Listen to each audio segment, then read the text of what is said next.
back like we never left. And if you read the title of the video, then you already know what's going on. This is going to be coming from the YouTube channel Black Stories Untold. It's going to be talking about this fast food and how it's pretty much destroyed Black America, man. This should be quite interesting because I know growing up, eating fast food or getting fast food was like a treat. You know what I'm saying? Me and my cousins, and they can vouch for this, we ain't really eat out like that. So this is going to be quite interesting to see how it destroyed, our community. So without wasting any time, make sure you like, sub up to the channel. Let's get to this video. They told you fast food was about convenience. Quick meals for busy families. The American dream of efficiency and affordability. But what if I told you that behind those golden arches and secret recipes was something much darker? What if fast food wasn't just feeding America, it was systematically destroying Black America, one neighborhood at a time? Picture this. It's 1968. Dr. King has just been murdered. Over 100 cities are burning. When the smoke clears, something strange happens in Black neighborhoods across America. The grocery stores don't come back. The banks don't return. The insurance companies refuse to cover new businesses. But somehow, mysteriously, the fast food chains start moving in. Not immediately. They're smarter than that. They wait just long enough for people to get desperate. Then they arrive like saviors, offering cheap food and franchise opportunities to communities that had been abandoned by everyone else. This wasn't an accident. This wasn't market forces. This was a calculated takeover that would span decades and destroy generations. While white suburbs got fresh supermarkets and family restaurants, Black neighborhoods got drive-thrus and dollar menus. They called it urban development. They called it economic opportunity. But what it really was the creation of a new kind of segregation, one that didn't care where you sat, but controlled what you ate, how long you lived, and whose pockets your money filled. By the end of this video, you'll understand how fast food corporations helped build a system of economic control that makes the old Jim Crow look simple by comparison. Let me take you back to April 4th, 1968. Martin Luther King Jr. is dead, and America is on fire. Detroit, Chicago, Baltimore, Washington, D.C., over 100 cities explode in rage and grief. When the National Guard finally leaves and the curfews are lifted, entire business districts in Black neighborhoods have been reduced to ash and rubble. But here's what they don't teach you in history class. Most of those businesses never came back. The insurance companies showed up with their clipboards and their calculations, took one look at the damage, and made a decision that would reshape Black America forever. They refused to pay out claims. They canceled policies. This was almost kind of like the 1977 blackout, when certain sections of New York, like the Bronx, Bushwick, and Brooklyn, just different neighborhoods that were, there was a lot of looting and fires and stuff like that. And a lot of them neighborhoods never came back. You know what I'm saying? Redlined entire neighborhoods, declaring them too risky for coverage. Without insurance, banks wouldn't loan money for rebuilding. Without loans, there could be no new grocery stores, no pharmacies, no restaurants. The very businesses that had anchored these communities for generations were effectively banned from returning. Sarah Jackson owned a grocery store on 12th Street in Detroit before the uprising. 3 generations of her family had shopped there, worked there, built their lives around that corner store. After the fires, she applied for insurance to rebuild. The company told her the neighborhood was now classified as high risk. The premium would cost more than her entire annual revenue. Sarah Jackson. Ain't that shit crazy how, back then, we acted off of emotion because of the assassination of MLK, and we decided to loot everything, and they said, we got him. Perfect. We was able to implement that. So now we're just going to leave these places supermarket deserts, you know what I'm saying? Food deserts, where there's no place where they can go and get food. And then we can now bring in the fast food. That's crazy. All of this was by design, in my humble opinion. It was all by design. Jackson never reopened her store. Neither did the Johnson family's restaurant down the street. Neither did the Williams Brothers pharmacy on the corner. Multiply Sarah's story by thousands, and you begin to understand what really happened in the aftermath of 1968. This wasn't just property damage. This was economic amputation. Entire food systems that had sustained black communities were surgically removed, leaving behind empty lots and hungry people. And into this manufactured void, the fast food chains began to circle like vultures. But that's just the beginning of how they weaponized black hunger for profit. If you want more hidden stories like this, subscribe to Black Stories Untold. Now, back to how corporate America turned tragedy into opportunity. The first McDonald's in a black neighborhood wasn't built in 1968. That would have been too obvious, too cruel even for them. No, they waited. They studied. They let the desperation marinate for a few years, while white families fled to the suburbs, taking their grocery stores and sit-down restaurants with them. By 1972, when the first golden arches went up in devastated Detroit, it looked like salvation. Herman Petty was one of the first black McDonald's franchise owners in the country. In 1972, McDonald's corporate approached him with what seemed like the opportunity of a lifetime. They would help him open a restaurant in his own community. They would provide training, marketing support, and the backing of America's fastest-growing restaurant chain. What they didn't tell Herman was that he was part of an experiment, a test to see if black franchise owners could be used to extract wealth from black communities more efficiently than white owners. Why my guy look like he could be brothers to Joe Jackson? Any of y'all peep that? Ever could. The numbers tell the story. Herman's McDonald's in Detroit generated over $2 million in revenue in its first 5 years. Damn. Sounds impressive, right? For that Here's time, what's yeah. not impressive. Herman's take-home profit averaged about $40,000 a year. Meanwhile, McDonald's corporate collected franchise fees, rent on the property they owned, forced purchases of equipment and supplies, and advertising fees. For every dollar that walked through Herman's door, about 85 cents walked right back out to corporate headquarters in white suburban Chicago. But even that wasn't the most insidious part. See, McDonald's had done their homework. They knew that black communities had higher rates of diabetes and heart disease even before fast food arrived. They knew that poverty meant people were looking for cheap calories, not healthy options. They knew that in neighborhoods without full-service grocery stores, fast food would become not just convenient, but necessary. They weren't just opening restaurants, they were creating dependency. The marketing strategy was surgical in its precision. McDonald's began pouring advertising dollars into black radio stations, black magazines, and black community events. They sponsored basketball tournaments in neighborhoods that had no grocery stores, but 3 fast food restaurants within a 2-block radius. They hired black advertising executives who understood exactly how to make processed food feel like community, how to make corporate profits feel like black pride. By 1980, something unprecedented was happening in urban America. For the first time in human history, there were neighborhoods where it was easier to buy a Big Mac than an apple, where children could walk to 5 different fast food restaurants but couldn't find a single place to buy fresh vegetables. This wasn't happening by accident. That is a problem. And it wasn't happening in white neighborhoods. But what they did next would make this look like child's play.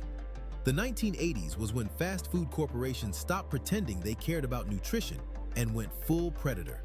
They had spent a decade testing their strategies, and now they knew exactly what worked.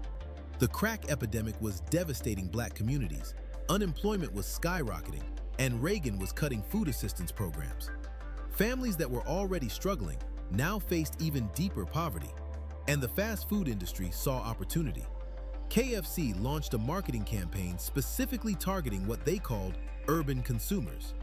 Internal documents from the era, obtained through later lawsuits, show they studied shopping patterns, family structures, and even welfare payment schedules to maximize their marketing impact.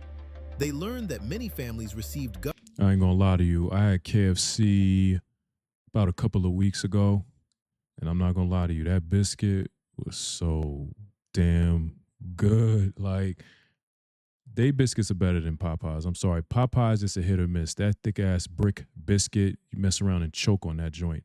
But yeah, that biscuit from KFC was so good. It was like buttery, and it wasn't hot. Like, it was good. It was good as hell. I'm not gonna lie. I ain't gonna sit up here and cap and act like I ain't eat. And I think I got a 3-piece with the Pepsi or whatever. I can admit that. I haven't had it since, I try to cut back on it, but yeah, I just want to throw that out there. Government assistance on the 1st and 15th of each month, so they timed their promotions accordingly. They weren't just selling food, they were designing a system to capture as much government assistance money as possible. Burger King took a different approach. Hey, They the Kids focused on Club, y'all remember children. that? Their marketing research showed that brand loyalty formed as early as age 3, and that children in single-parent households had more influence over family food decisions. So they flooded Black neighborhoods with playgrounds, birthday party packages, and toys designed to create emotional connections between toddlers and burgers. They were literally programming the next generation to crave processed food. But McDonald's was the most ruthless of all. They pioneered what marketing experts now call cultural embedding. Yo, this is crazy. I've never seen any of these advertisements, but damn, like McDonald's was really going strong in the 70s, man. Wow. They was not wasting no time. They was on it. They didn't just advertise to Black communities, they made themselves seem essential to Black culture. They sponsored church events, community festivals, and school fundraisers. They hired Black celebrities not just for commercials, but to become public advocates for the brand. When a McDonald's opened in your neighborhood, they made it feel like a Black business, even though every important decision was made by white executives in suburban boardrooms. The results were exactly what they had planned. By 1990, the average Black family was spending nearly twice as much of their food budget on fast food as white families. See, now I could say for my family, we weren't really on this type of time. Like in 1990, I was what? One, I had turned one in 1990.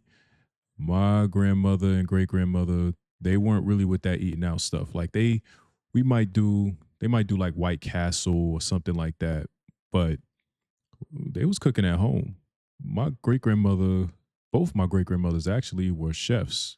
My mom's grandmother, she was a chef on a ship, and then my father's grandmother, she was a chef too. She had her own restaurant somewhere in Queens, but um, yeah, we cooked. We ate at home. We ain't really do too much of this eating out. Children in Black neighborhoods consumed fast food an average of 3 times per week, compared to once per week for white children. And the health consequences were starting to show. Obesity rates in Black communities began climbing faster than anywhere else in America.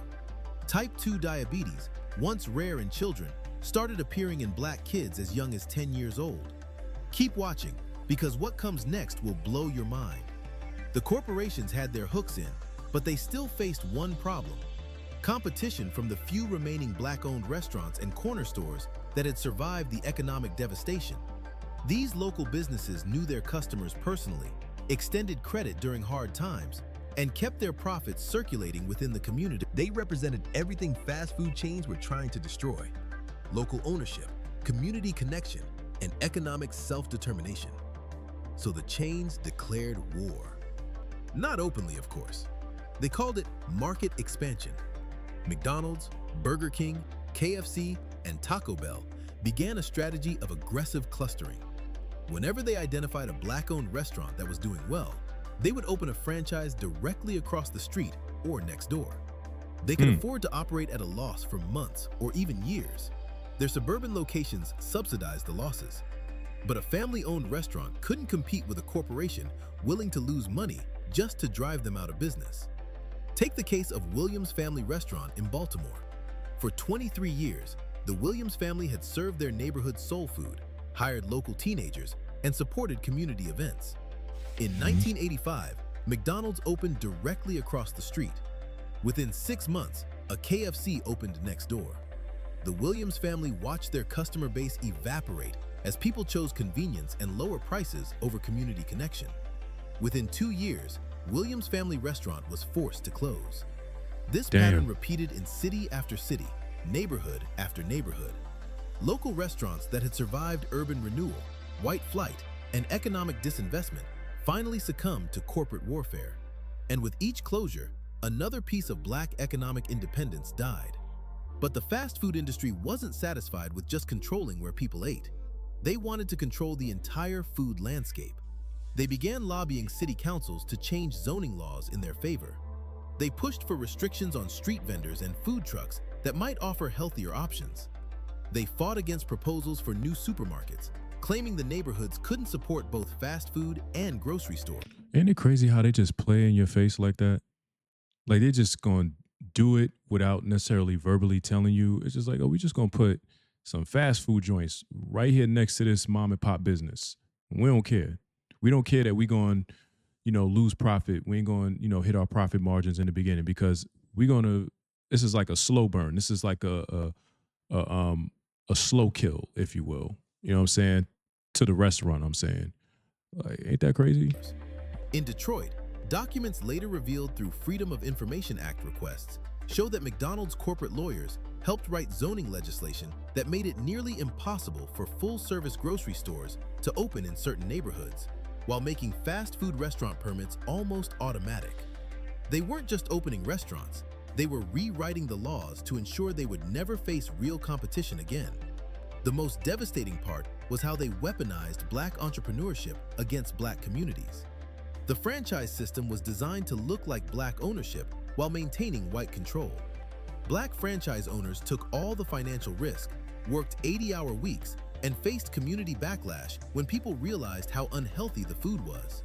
Meanwhile, corporate executives collected guaranteed profits and maintained plausible deniability. If anyone complained about fast food destroying Black health, they could point to Black franchise owners and claim it was Black-owned business. And this is where everything connects. By 1995, the transformation was complete. Neighborhoods that had once sustained themselves with locally owned grocery stores, restaurants, and markets now depended entirely on corporations headquartered in white suburbs. Money that had once circulated within Black communities, supporting Black jobs, Black entrepreneurs, and Black wealth building, now flowed out every single day to shareholders who had never set foot in these neighborhoods. The health consequences were exactly what any rational person would have predicted, and exactly what corporate executives had to have known would happen. Obesity rates in Black communities doubled between 1980 and 2000. Diabetes rates tripled. Heart disease, stroke, and hypertension all skyrocketed. Emergency rooms in Black neighborhoods began seeing children with diet-related diseases that had previously only affected adults. But here's the most insidious part. When Black communities started dying from diet-related diseases at unprecedented rates, the same corporations that had created the problem positioned themselves as the solution. They introduced healthier options like salads and apple slices, while keeping their core menu exactly the same. They funded studies on childhood obesity that somehow never mentioned the role of fast food marketing. It's like, we're going to keep the nonsense on the menu, but we'll give you a much more cleaner option than your traditional stuff. I'm not going to lie to y'all. When me and my cousins were little, it was an exciting thing to like get some McDonald's. I'm not going to lie. You know what I mean? Especially like when the McFlurry came out and like a quarter pounder with cheese. It was good. You know what I'm saying? But like I said, the reason why we acted like that is because it was a rare thing that, we got food. You know what I'm saying? My grandmother, like, she pretty much cooked damn near every day. So, it was rare that we would eat out. But when we did get that opportunity, we were excited because like, oh, we get to get this, get that. And then if you're getting a Happy Meal, you likely going to get a toy. Like they said in the video, that emotional connection. But as you got older, you realize that, man, food was trash.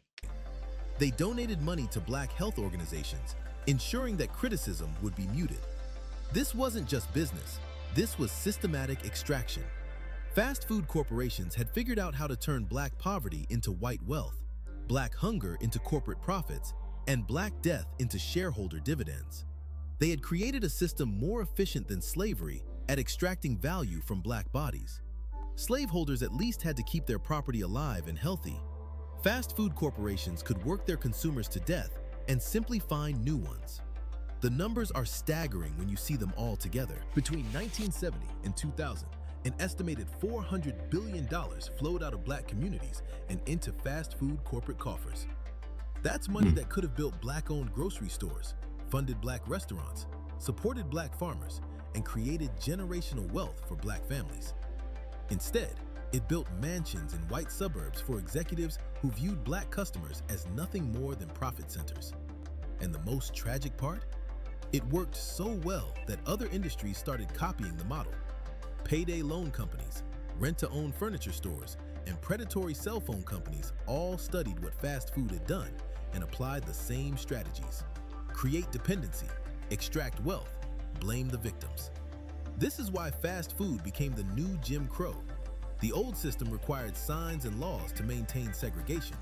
The new system uses zoning laws, marketing budgets, and franchise agreements.